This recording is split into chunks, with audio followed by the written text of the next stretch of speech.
Andy Puzder is the CEO of CKE Restaurants, parent company to Carl Jr. and Hardee's Restaurants. He's been very public for months now about how the healthcare overhaul was making life more challenging for his business and his workers. Good evening, sir. Good to have you here tonight.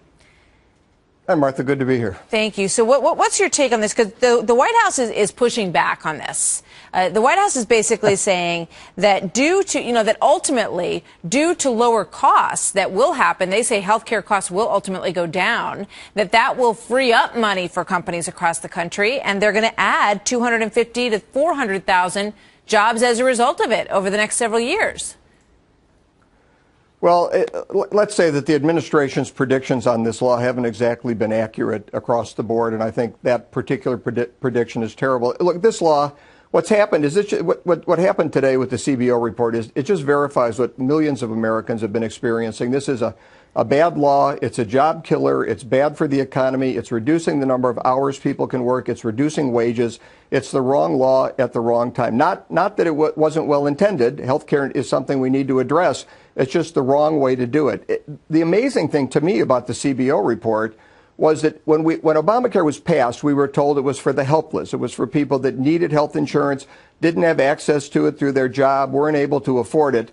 And I think a lot of people were very sympathetic to that. Sure. It's hard not to be. I'm included. Sure. However, what we heard today was that people who have jobs, who just want to work less, either they want to spend time with their families or they want to do hobby. The CBO guy actually said they can pursue their hobbies, and Jay Carney kind of reinforced that. Well, we're now going to be paying for these people who did have jobs and who worked hours and paid income taxes when they worked those jobs and payroll taxes that help pay for benefits like Obamacare. We're no longer going to be getting that tax revenue. These are people that could work. They choose not to, so they can, I don't know what they're going to do, write cowboy poetry or play golf or macrame. Nancy They're going to just stop working. Yeah. All the things you always wanted to do, except you'll have a lot less money because you won't be working the hours that you used to work. Another thing that really struck me from this report is the projection that in 10 years, 31 million people will not have health insurance. They won't be insured. And the whole thing started because they wanted to cover 48 million. So all of this disruption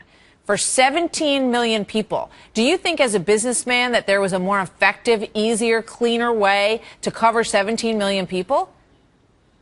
There's many more effective ways. Nobody thought Obamacare was going to be passed in its current form. It passed the Senate, and I'm sure you remember Scott Brown won the Senate race, and all of a sudden the House had to pass a bill without committee hearings that wasn't vetted, that was incredibly lengthy and wasn't particularly well drafted. That had to be the law, or they weren't going to get a law. So nobody thought this law was actually going to be passed, and Nancy Pelosi very famously said we have to wait to pass it to see what's in it. Well, you didn't have to wait. I mean, I think most people knew that this was going to be a law that would be very difficult to implement. They've had a very difficult time enforcing it. The president has to keep changing it. And the expense, by the way, of these people who are going to pursue their hobbies is all going to fall on the middle class. And we hear a lot from Democrats in particular about how they want to protect the middle class. But we keep seeing policies like this coming forward that really hurt them. I was astounded today listening to Democrats and the CBO testimony and the administration about how a party that is so politically adept could be so economically inept. And they just have to face reality on this. This is a bad law. It doesn't work. Let's change it. Let's get something that does work. There's plenty of proposals out there.